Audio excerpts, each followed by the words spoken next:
Welcome, everyone. Fred Gleek here again with Bill DeWeese for the weekly roundup. So, Bill, tell me about the week. Okay, this week, Fred, $3,893. A little shy of 4,000 Yeah, this week. a little short of the target. Tell us Yeah, why.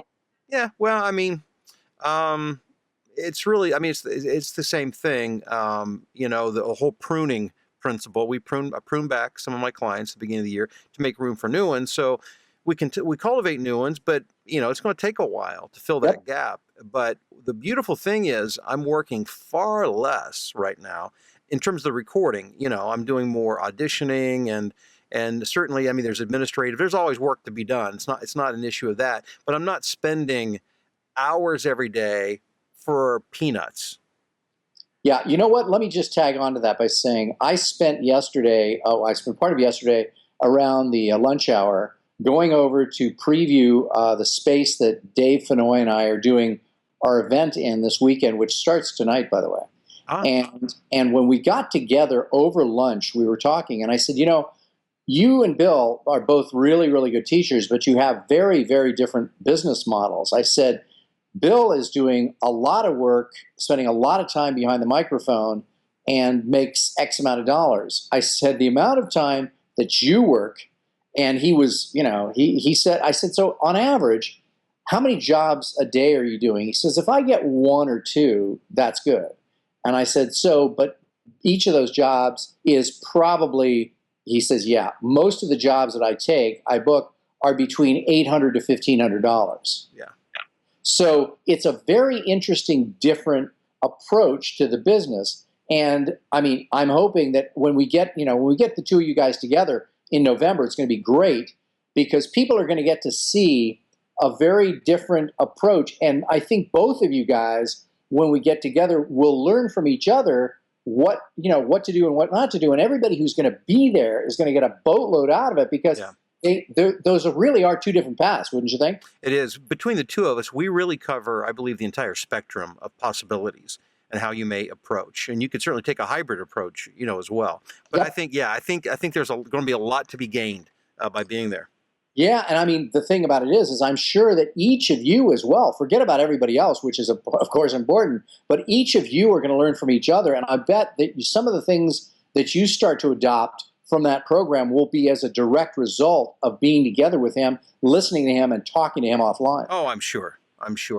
Yeah. Okay, cool. So anyway, after that diatribe, so Monday started how?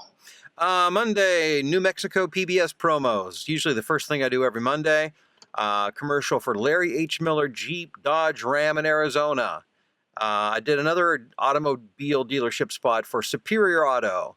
I did some training for Harris Teeter, which I believe to be a grocery chain. Yes. They're not out in my direction. It must be. I have heard of them before, but I don't know where they are. Did some podcasts for Accenture. I'm like the voice of Accenture North American business podcasts. Go ahead. Well, with that one, are you actually doing the podcast, or are you just introducing it? I'm introducing. Usually, I'm the intro and outro voice, but it's set up like an interview. Usually, I talk with one of the higher ranking executives, but the questions are pre-scripted. So Fred, thanks for being with us today. So why do you believe this, the change to digital is affecting insurance providers to the extent that it is? And then, his voice is dubbed in.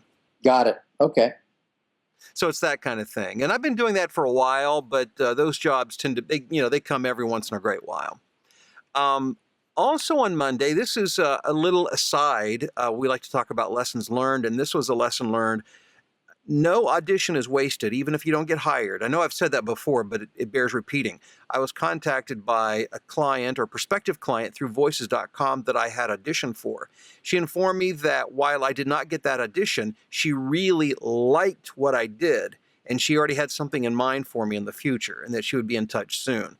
So just remember that even though you may not have gotten it and you may not have heard back, it may very well be you are now on somebody's radar where you weren't before. So that effort's not wasted. Was that a production house or what was that? An agent? It was a production house. Production house. Okay. Well, actually, it's an advertising agency that this lady owns herself. So it's kind of a small shop. Got it. Marketing agency, advertising agency. Based out of? That I don't know. Okay. I have no idea. And it's irrelevant. That's the beauty of it. Doesn't matter. She can be in Timbuktu or Paducah, Kentucky. Doesn't matter. Gotcha. I love this business. All online, totally global. Tuesday, I did a commercial for the Henry Ford Allegiance Health in Detroit. I do all their commercials up there. I did a corporate narration for a company called TCS. Not familiar. I don't even remember what that was. And then I did some narration for Hitachi on Tuesday as well. Sounds good. Wednesday, more Hitachi. Actually, it was quite a bit of, they tend to send me quite a bit of.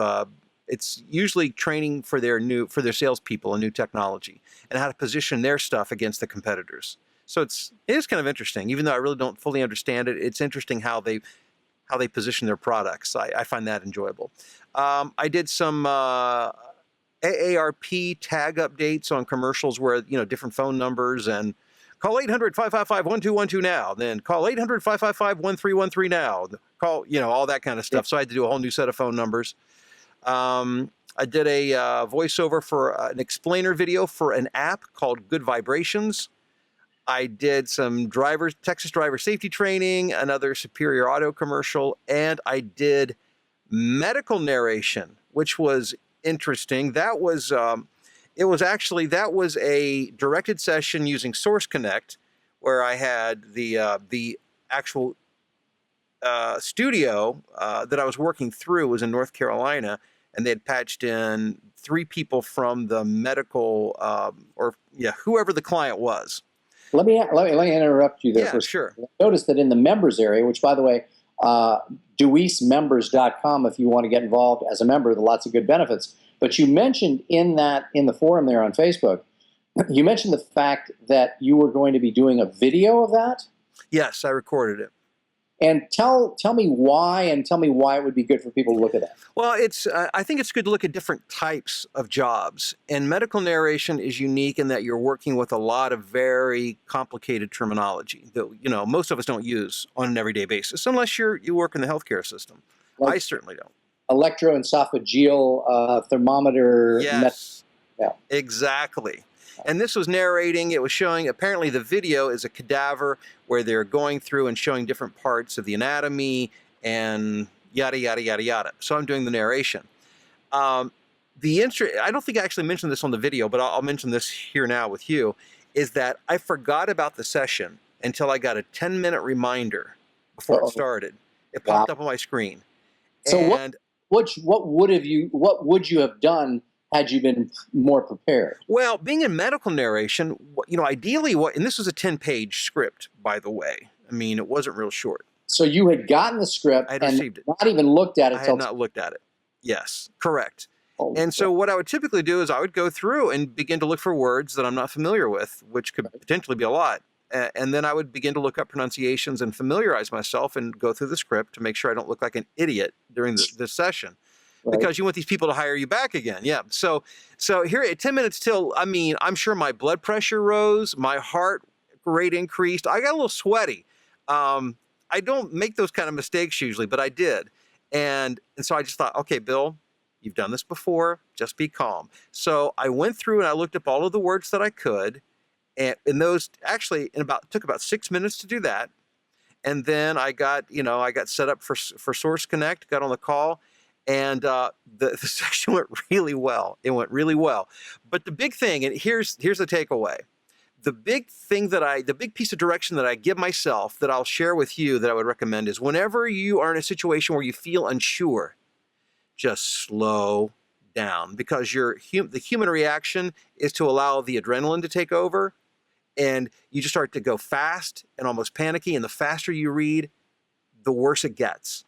So the best thing you can do is just force yourself to go slow. And they were thrilled. So in addition to the speed, would you also say that there's some kind of a mental state you put yourself into, which is you tell yourself, I can do this. I've done this before. This will be easy. And just like sort of maintain almost an overconfident attitude? Yeah, I think that, yeah. It was, I don't know that I was really purposefully doing that, but I was thinking that way. I was thinking, okay, Bill, you've done this a number of times before, maybe not in 10 minutes with 10 minutes preparation, but you've done it before. The worst thing that will happen is you have to ask for help with the pronunciation. And as it turned out, they had people on the line who were experts, so they could help me. But I had, I was able to look at most of the stuff ahead of time, so there were no big issues. And when there were, I simply asked. And I just, by forcing myself to go slow, I made very few mistakes. I was shocked. I was shocked at how I surprised myself. 10-page script, as I recall, right? 10-page script. They were very complimentary and very happy with the entire process. And was this again? This came in through a production house or through Voices, or how did you get this? Through a production house.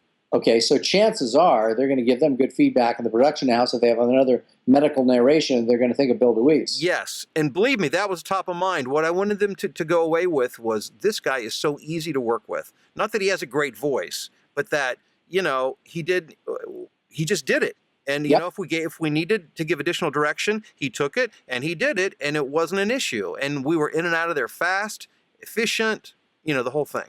Well, let me give you my feedback on something. And again, given the fact that I'm not a voiceover artist, I can give you a report from what happened yesterday with Dave Fennoy when we went over to look at Bang Zoom Studios, where we're holding the event.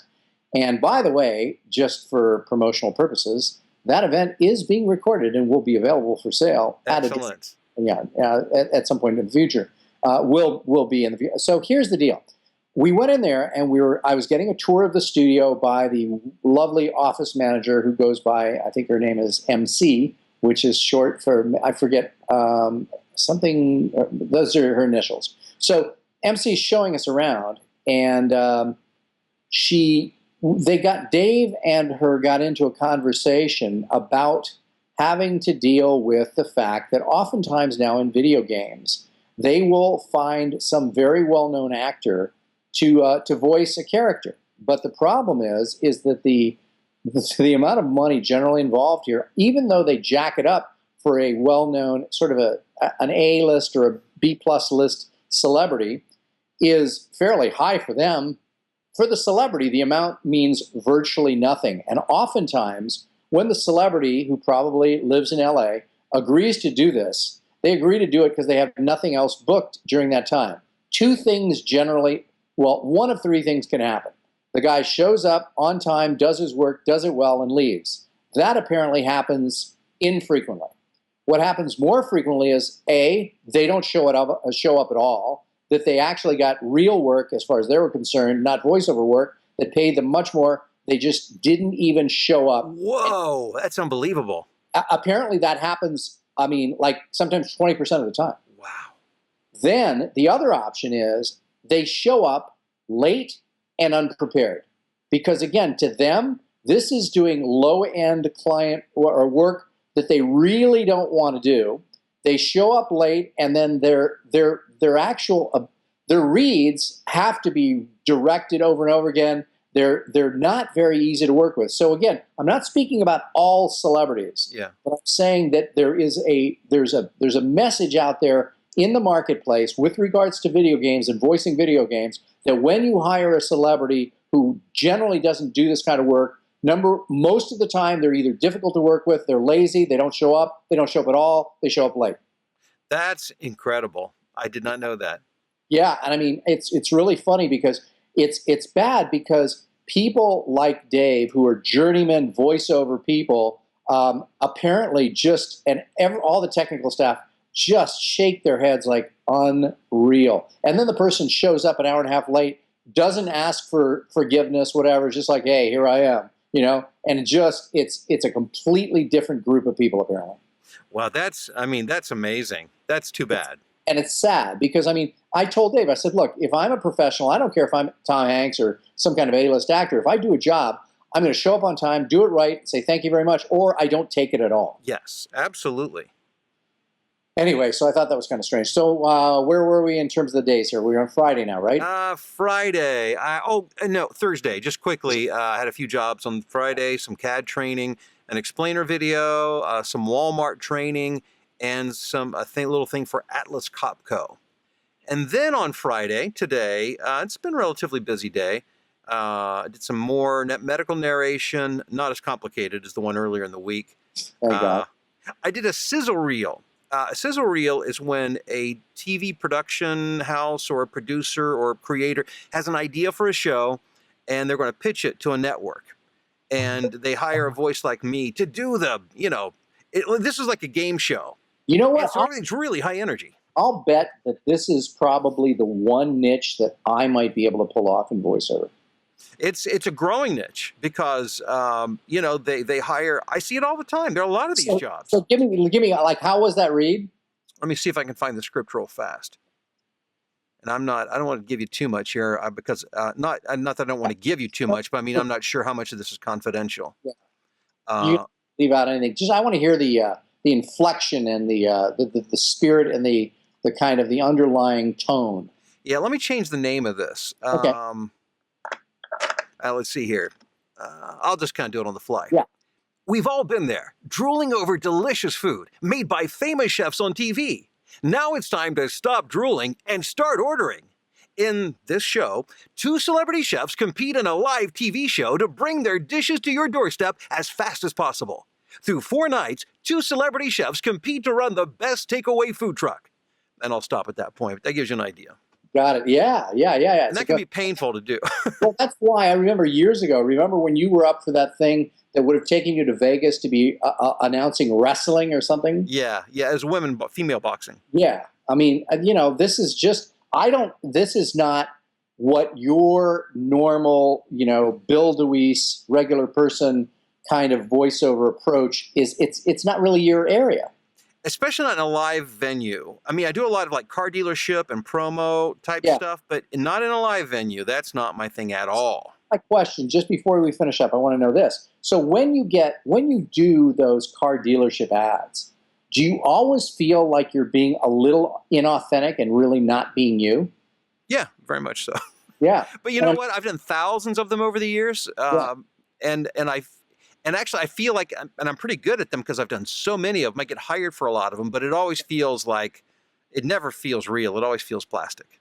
Got it. Yeah. Yet, apparently, you're doing insincerity with a very sincere voice. But think about this for a second. How many car dealer ship ads do you ever see, even with a car dealership owner, that seems sincere? Yeah. The approach is almost always over the top. It'd be nice to see an approach that went the opposite direction to see if it worked. Well, and there are some that do it, and I get hired to do some of those.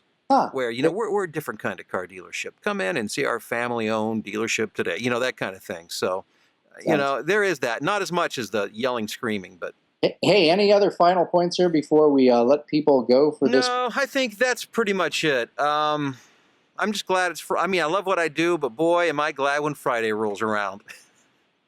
Sounds good. Oh, well, folks, we'll see you again next time. Thanks, Bill. Thanks, Fred.